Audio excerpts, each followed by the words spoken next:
Avis vascular centre మన దేశంలోనే the best varicose vein hospital. నమస్తే రమగారు. నమస్తే జయ. రమగారు, మనం విక్రమ బేతాళ సిరీస్ లో ఉన్నాం కదా. సో భోజుడు ఎట్లయినా సరే మొత్తం అన్ని మెట్లు ఎక్కి తెలుసుకోవాలనుకుంటా ఉన్నాడు కదా. తర్వాత ఏం జరిగిందండి? సింహాసన ద్వాత్రింశిక తర్వాత భాగంలోకి వచ్చాం. రెండో రోజు భోజుడు మళ్ళీ బయలుదేరాడు సింహాసనం ఎక్కటానికి. కొంత పరివారాన్ని తీసుకున్నాడు. ఆయన మంత్రి సామంతులు కూడా కథలు ఆసక్తికరంగా ఉన్నాయిగా బయలుదేరారు. మొదటి మెట్టు మీద కాలేసినప్పుడు మొదటి మెట్టు ఏం మాట్లాడలా, వినోదరంజితం చెప్పేసిందిగా. రెండో మెట్టు మీద కాలు పెట్టంగానే అక్కడున్న సాలభంజిక మాట్లాడడం మొదలుపెట్టింది. ఏమిటి భోజరాజా, ఉత్సాహంగా ఉన్నావు? ఎక్కేద్దామనేనా సింహాసనం? నీకు విక్రమార్కుడు అంత ఉందా? లేదు కదా. అయినా కూడా నువ్వు ఎక్కి నీ శక్తియుక్తులు ఏమిటో తెలుసుకోవాలని అనుకుంటున్నావు కాబట్టి విక్రమార్కుడి సాహసమే కాదు, ఆయన బుద్ధి కుశలత, ఇతరులకి సహాయం చేసే ఆయన గుణము, ఆయన దానము, సౌశీల్యము, ప్రజల పట్ల ఆయనకుండే అనురక్తి, అవన్నీ కూడా విశేషమైనవే. నువ్వు దాని గురించి నువ్వు తెలుసుకోవాలి అని చెప్పింది. ఈ ప్రతిమ పేరు మదనాభిషేకం. మదనాభిషేక ప్రతిమ. అయితే ఈ మదనాభిషేకం ఏం చెప్పిందంటే, విక్రమార్కుడు ఉన్న ఈ ఉజ్జయినికి కొంత దూరంలో బృహదారణ్యకం అని ఒక అద్భుతమైన అరణ్యం ఉండేది. ఈ అరణ్యం నుంచి ఒక ముని, ఒక ఆయన రోజు విక్రమార్కుడికి ఒక పండు తీసుకొచ్చి ఇచ్చేవాడు. ఒకసారి తెచ్చేవాడు. ఆయన ఒక పండు తీసుకొస్తే ఈయన అది నిమ్మపళ్ళు. ఈ పండుని ఒక బుట్టలో పెట్టి పక్కన పెట్టేవాడు. రోజు పండు వచ్చేది, రోజు పండు పక్కన పెట్టేవాడు. ఒకనాడు ఏమైంది, ఒక కోతి ఆస్థానం లోపలికి ప్రవేశించింది. వరుసగా ఒకదాని మీద ఒకటి పెట్టబడి ఉన్న ఈ బోలెడని నిమ్మపళ్ళని చూసేసరికల్లా ఒక పండు చేత్తో పుచ్చుకుంటే కోతులు మనుషుల్లాగానే వాటిని ఇట్లా చెక్కు తీయడానికి ప్రయత్నం చేస్తాయి. ఈ ఒల్చేసరికల్లా అందులోంచి మణులు రాలిపడ్డాయి. విక్రమార్కుడు ఆశ్చర్యపోయాడు. మణులు రాలిపడ్డం ఏమిటి, నిమ్మకాయలో మణులేమిటి చూద్దామని అన్ని నిమ్మకాయలు ఒలిచారు. అన్నిటి నిండా మణిమాణిక్యాలు, వెలలేనివి, చాలా ఖరీదైనవి. ఆయన చాలా ఆశ్చర్యపోయి మర్నాడు ఆ ముని వచ్చినప్పుడు ఆ మునిని అడిగాడు, అయ్యా మీరు ప్రతిరోజు నాకు ఇలా పండ్లు తెచ్చి పెడుతున్నారు, ఈ పళ్ళల్లో మణిమాణిక్యాలు ఉన్నాయి, ఏం ఆశించి మీరు ఇన్ని మణులు మాణిక్యాలు నాకు తెచ్చిస్తున్నారు, మీకేం కావాలి అని అడిగితే ఈయన ఏమన్నాడు, రాజా నేను ఒక ప్రత్యేకమైన పూజా విధానంలో ఉన్నా.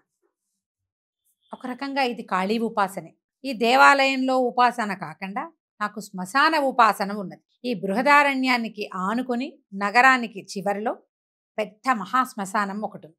ఓకే, అక్కడ నేను యోగంలో ఉంటా. అయితే ఈ బృహదారణ్యంలో ఈ శ్మశానపు రెండో భాగంలో, అంటే ఇప్పుడు అది ఎట్లా ఉంది, అరణ్యానికి ఆనుకొని శ్మశానం ఉంటే రెండో భాగంలో చివరి భాగంలో ఊరికి దగ్గరగా ఉన్న చోట నేను యోగంలో ఉంటా. అరణ్యానికి దగ్గరగా ఉన్న శ్మశానపు చివరి భాగంలో ఒక పెద్ద మోదుక చెట్టు. ఆ చెట్టుని పట్టుకుని ఒక భేతాళము వేళ్లాడుతూ ఉంటుంది. భేతాళం అంటే ఒక మానవ శరీరం, కంకాళం అంటే ప్రేతం అంటాం, కంకాళం బాడీ, డెడ్ బాడీ అన్నమాట. ఎంతో కాలంగా వేళ్లాడుతుంది. నువ్వు ఈ శ్మశానంలో అమావాస్య నాటి అర్ధరాత్రి వచ్చి ఈ కంకాళాన్ని తీసుకొచ్చి నాకు శ్మశానపు రెండో భాగంలో, నేను యోగంలో ఉన్నాను కదా, అక్కడ పెద్ద క్రియ చేసుకుంటున్నా, అక్కడికి తెచ్చివ్వాలి. అది తెచ్చిపెట్టు చాలు, నాకు ఇంకేం చేయక్కర్లాను. ఈ సహాయం కావాలి, ఈ పనికి పరమ సాహసికుడైన వాడు కావాలి, సామ్రాట్టు కావాలి. నువ్వు సామ్రాట్టువి, సాహసికుడివి, పైగా బ్రాహ్మణ జన విధేయుడు, మునిజన విధేయుడివి నువ్వు. అందుకని నిన్ను ఈ కోరిక కోరటానికే నీకు బహుమతిగా ఈ మణులు మాణిక్యాలు ఇచ్చానన్నాడు. ఈయనకు ఆశ్చర్యం వేస్తే, శ్మశానంలో పూజ ఏమిటి, ఇదేమిటి, కంకాళం ముట్టుకోవటం ఏమిటి, మామూలుగా ప్రేతం ముట్టుకోవటం అంటే అది విపరీత క్రియ, అది పనికిరాదు, ఇటువంటి పూజా విధానం సరైనదేనా, ఇలాంటి ప్రశ్నలు రాలా ఆయనకి. ఒక ముని, తపస్వి, తాపసి, ఆయన ఏది అడిగితే అది చేయాలి. ఒప్పుకున్నా, నీకేం కావాలి అని అడిగా, ఆయన ఇది కావాలి అన్నాడు, చేయవలసిందే. భట్టికి చెప్పాడు, ఈయన ఒక తాపసి, ఇగో ఇది ఇది వ్యవహారం. భట్ అన్నాడు, ఇందులో ఏదో ఉన్నది మర్మం, జాగరూకుడుగా ఉండు. ఈయన ఒంటరిగా వెళ్ళాలి, కేవలం కత్తి మాత్రం తెచ్చుకోవాలి, ఇంకేం లేవు, సైనికులు లేరు, బట్టి లేడు. ఈయన అర్ధరాత్రి పూట శ్మశానంలోకి ప్రవేశించాడు, నడవటం మొదలుపెట్టాడు. వెళ్తే ఆ చిట్ట చివర మోదుగు చెట్టుకి వేళ్లాడుతూ కంకాళం కనపడింది. దారంతా చితులు ఎన్నో, కొన్ని ఇంకా మండుతున్నవి, కొన్ని మధ్య మధ్యలో అయిపోయిన తర్వాత మధ్యలో శరీరాలు ఇట్లా లేచి నిలబడతాయి. ఈ మిగిలిన పాతి పెట్టబడిన శరీరాల్ని ఆశించి కొన్ని గోమాయువులు, రకరకాల జంతుజాలాలు తిరుగుతాయి. పిశాచ గణాలు తిరుగుతాయి శ్మశానంలో రాత్రిపూట. ఢాకినీ గణాలు తిరుగుతాయి. భైరవ గణాలు కూడా తిరుగుతూ ఉంటాయి. వాటి మధ్యలో నుంచి నడుచుకుంటూ పోయాడు. వెళితే మోదుగు చెట్టు కనపడాడు. చెట్టెక్కాడు. ఆ కంకాళాన్ని ఎత్తి భుజం మీద వేసుకున్నాడు. పక్క పక్క పక్క పక్క పక్క నవ్వటం మొదలుపెట్టింది. కంకాళం అంటే మృతదేహం కదా, అంటే అందులో ఏదో ఉన్నది శక్తి. ఈయన నిశ్శబ్దంగా ఉన్నాడు. శ్మశానానికి వెళ్ళేటప్పుడే యోగి ఏం చెప్పాడు, ఈయనకి మాట్లాడకూడదు, నువ్వు నిశ్శబ్దంగా ఉండాలి. సరే కామ్గా ఉన్నాడు. వేసుకోగానే అప్పుడు ఈ భయతాళం మాట్లాడడం మొదలుపెట్టింది. ఓ రాజా, పరమసాహసికుడివి నువ్వు. ఇక్కడి నుంచి అక్కడ దాకా నన్ను మోసుకుంటూ నడవాలి కదా నువ్వు. ఎంత కష్టం. అయితే నీకు మార్గాయాసం తెలియకుండా ఒక కథ చెప్తా. ఈ కథలో చివరిగా ఒక ప్రశ్న వేయబడుతుంది. సమాధానం తెలిసి చెప్పకపోతే నీ తల 1000 వక్కలవుతుంది అని చెప్పాడు. ఇప్పుడు ఈయన మాట్లాడకూడదు. లెక్క ప్రకారం మాట్లాడితే పని పాడైపోతుంది. అవును. మాట్లాడకపోతే చెయ్యి తలకాయ పగిలిపోతుంది అంటాడు ఈ భయతాళుడు. సరే ఈయనేమనలా. నీకు మార్గాయాసం తెలియకుండా కథ చెప్తానని మొదలుపెట్టాడు. 24 కథలు చెప్పాడు. అబ్బా, ఓకే. ప్రతి కథ చెప్పటం, అందులో ఉన్న ధర్మ సూక్ష్మం ఏమిటి అని ప్రశ్నించటం. ప్రశ్నించంగానే ఈయనకు తెలుసు ఆన్సర్. ఈయన చెప్పేయటం. సమాధానం చెప్పంగానే నువ్వు మౌనభంగం చేసావుగా అని భేతాళుడు ఏగిరి మళ్ళీ చెట్టు అంటుకోవటం. ఈయన మళ్ళీ వెనక్కి నడవటం, మళ్ళా చెట్టు ఎక్కటం, మళ్ళా భుజాన్ని వేసుకోవటం, మళ్ళీ నడవటం. మళ్ళా భేతాళుడు నీకు మార్గాయాసంగా ఉంది, నేను కథ చెప్తాను, నువ్వు నన్ను మొయ్యలేవు, కథలు వింటుంటే కబుర్లు చెప్పుకుంటుంటే నడక బాగుంటుంది అని ఇంకో కథ చెప్తాడు. ఈ కథకి కూడా విక్రమార్కుడి దగ్గర సమాధానం ఉంది. ఇలాగా 23 కథలకి సమాధానాలు చెప్పేశాడు విక్రమార్కుడు. 24వ కథ మనం చెప్పుకుందాం. ఈ 23 కథలు, ఈ కథల్లో కొన్ని కథలు మనం ఇంతకుముందు చెప్పుకున్నాం, కొన్ని కథలు చెప్పలేదు. వీలు వెంబడి ఎప్పుడైనా చెప్పుకుందాం. ఈ మదనాభిషేక ప్రతిమ ఈ కథలన్నీ చెప్పింది భోజుడికి. జనమంతా వింటున్నారు. విక్రమార్కుడు ఎంత తెలివిగా సమాధానాలు చెప్పాడో కూడా తెలుసుకుంటున్నారు జనం.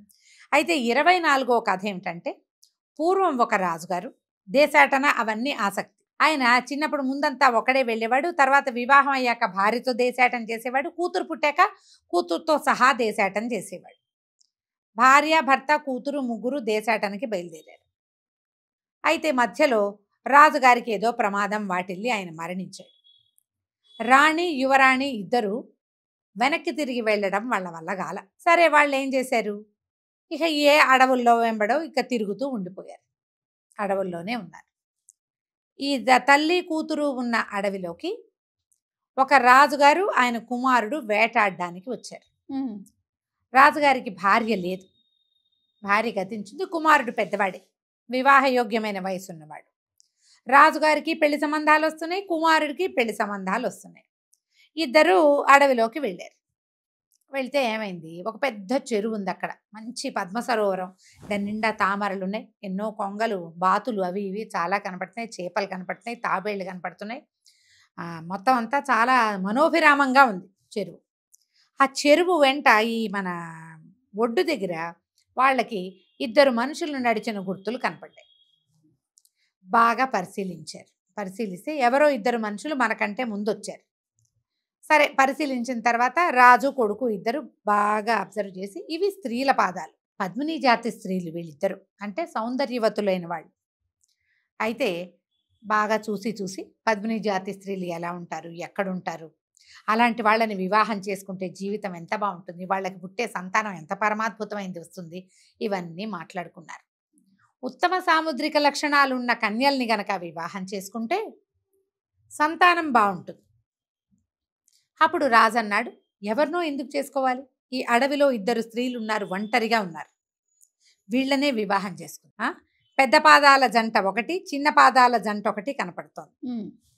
పెద్ద పాదాల జంటని ఉన్న అమ్మాయినేమో, పెద్ద పాదాలు ఉన్న అమ్మాయిని తండ్రి, చిన్న పాదాలు ఉన్న అమ్మాయిని కొడుకు పెళ్లి చేసుకుందాం అనుకున్నారు. బాగుంది. ఆలోచించుకున్నారు. ఆ కాలంలో పెళ్లిళ్ళు రాజులు ఇట్టాగే చేసుకునేవాళ్ళు. బోళ్ళు కథలు చెప్పుకున్నాం కాదు మనం. సరే ఇద్దరు కలిసి ఈ అమ్మాయిలని వెతకడానికి వెళ్ళారు. వెళ్ళేసరికల్లా వీళ్ళకి ప్రౌఢ వయస్సు అయిన ఒక ఆవిడ, ఒక ప్రౌఢ, ఒక యువతి, అంటే ఒక కనిపించారు. 16 ఏళ్ల బాలాకుమారి ఒక అమ్మాయి, ఒక 34, 36 సంవత్సరాలు ఉండే ఒక పెద్ద ఆవిడ మాట్లాడారు. పాదాలు చూశారు.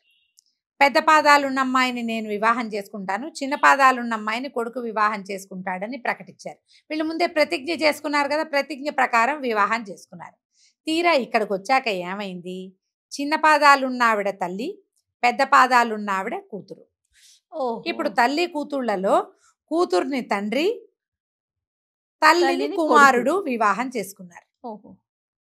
ఇది చెప్పాడు భేతాళుడు కథ. వివాహం చేసుకున్నాక వాళ్ళు ఏం చేశారు? గాంధర్వ విధిని వివాహం చేసుకున్నారు. తమ రాజ్యానికి తీసుకుపోయారు. చాలా కాలం రాజ్యం చేశారు. వాళ్ళకి పిల్లలు పుట్టారు, వీళ్ళకి పిల్లలు పుట్టారు. ఇప్పుడు ఈ పిల్లలు ఒకళ్ళకొకళ్ళు ఏమవుతారు, వీళ్ళ వావి వరసలు ఏమిటి అని ప్రశ్నించాడు భేతాళుడు. అసలు వావి వరస ఏది ఈ పెళ్లిలో? ఎట్లా? అసలు ఎక్కడి నుంచి? కుమార్తెకి పుట్టిన వాళ్ళేమో మనవలవ్వాలి తల్లికి, కానీ ఇక్కడ కుమారుడికి పిల్లలు ఇంకో రకం. తండ్రికి పుట్టిన వాళ్ళు తమ్ముళ్ళు అవ్వాలి అబ్బాయికి. ఆలోచిస్తే ఎంత గజిబిజిగా ఉంది. అవును, అవును. దీనికి సమాధానం ఏం చెప్తాం? రాజుగారు మాట్లాడల. కిమినాస్తి. విక్రమార్కుడు సమాధానం చెప్పల. ఉహు. సమాధానమే లేదు. నిశ్శబ్దంగా ఉండిపోయాడు. భేతాళుడిని భుజం మీద వేసుకుని నడుస్తున్నాడు. ఎప్పుడైతే రాజు నిశ్శబ్దంగా ఉన్నాడో, ఈయన భుజం మీద ఉన్న భేతాళుడు పెద్ద శబ్దంతో ఇట్లా లేచి నిలబడ్డట్టుగా అయ్యాడు. ఆ శవంలోంచి, ఆ డెడ్ బాడీలోంచి మహాద్భుత స్వరూపుడుగా కనపడుతున్నటువంటి ఒక బ్రాహ్మణ యువకుడు బయటకు వచ్చాడు. రాజు ఆశ్చర్యపోయాడు. ఎవరు నువ్వు? ఏమిటి ఈ వింత అని అడిగేసరికల్లా, ఈ భేతాళ స్వరూపంలో ఉన్నది నేనే ప్రభు. నేను ఒక పొరపాటు చేసి నాకు ఈ స్వరూపం వచ్చింది. ఉహు. నాకు పరమాద్భుతమైన శక్తియుక్తులు ఉన్నప్పటికీ నేను ఇలాగే ఉండవలసి వచ్చింది అని తన పూర్వగాథ చెప్పాడు. పూర్వం హిమాలయ పర్వత ప్రాంతంలో ఒక పరమాద్భుతమైన శివాలయం ఉండేది. గౌరీశంకరులు ఇద్దరూ ప్రతిష్ఠ చేయబడ్డారు అక్కడ. నేను నిత్యము వారిని అర్చించేటువంటి పురోహితుడిని, ఏమన్నాలి దాన్ని, పూజారిని. రోజు పూజా విధానం చేశాక, నివేదనలన్నీ అయిపోయాక, హారతిచ్చి బలి విడిచి నేను దేవాలయం తలుపు వేసుకుని బయటికి వెళ్ళిపోయేవాడిని. ఒకనాడు వెనక్కి వెళ్ళిన వాడిని వెనక్కి వచ్చా. మళ్ళీ దేవాలయానికి వెనక్కి వచ్చేసరికల్లా గౌరీశంకరులు ఇద్దరు స్వరూపంతో కూర్చుని సల్లాపాలు ఆడుకుంటున్నారు. ఉమామహేశ్వరులని నేకెడైతో చూసేసాడు ఇతను. మాటలు వినపడుతున్నాయి, పరమేశ్వరుడి మాటలు, అమ్మవారి మాటలు. ఆ వెలుతురికి తట్టుకోలేక కళ్ళు మూసుకుని వెనుదిరక్కండా ఆ పక్కనే నిలబడి వాళ్ళ కబుర్లన్నీ విన్నాను నేను. వీళ్ళిద్దరు ఏం మాట్లాడుకుంటున్నారు? ఇద్దరు ముందు కులాసాగా ముచ్చట్లాడుకున్నారు. భార్యాభర్త మాట్లాడుకోగలిగే కులాసా కబుర్లు అయిన తర్వాత, ప్రభు, ఏడేడు లోకాలు చూసొస్తున్నారు కదా రోజు, ఏడేడు లోకాల్లో జరిగిన విషయాలు కొన్ని చెప్పండి అని అమ్మవారు గౌరీదేవి అడిగితే పరమేశ్వరుడు 24 కథలు చెప్పాడు. నీవు విన్న 24 కథలు అవే. ఓహో. ఆ 24 కథలు విన్న తర్వాత, చెప్పిన తర్వాత వాళ్ళిద్దరూ మాయమైపోయారు. నేను ఇంటికి వచ్చేసాను.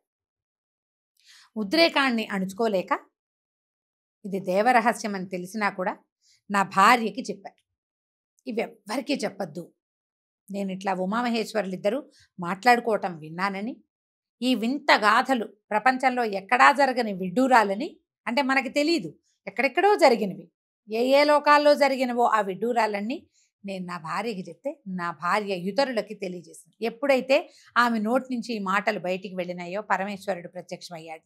దౌర్భాగ్యుడా, నీకు పూజ చేసే అవకాశం ఇచ్చాను, చాలా సంవత్సరాలు నన్ను పూజించావు కాబట్టి నువ్వు మా సల్లాపం విన్నా నేను నిన్ను ఉపేక్షించాను.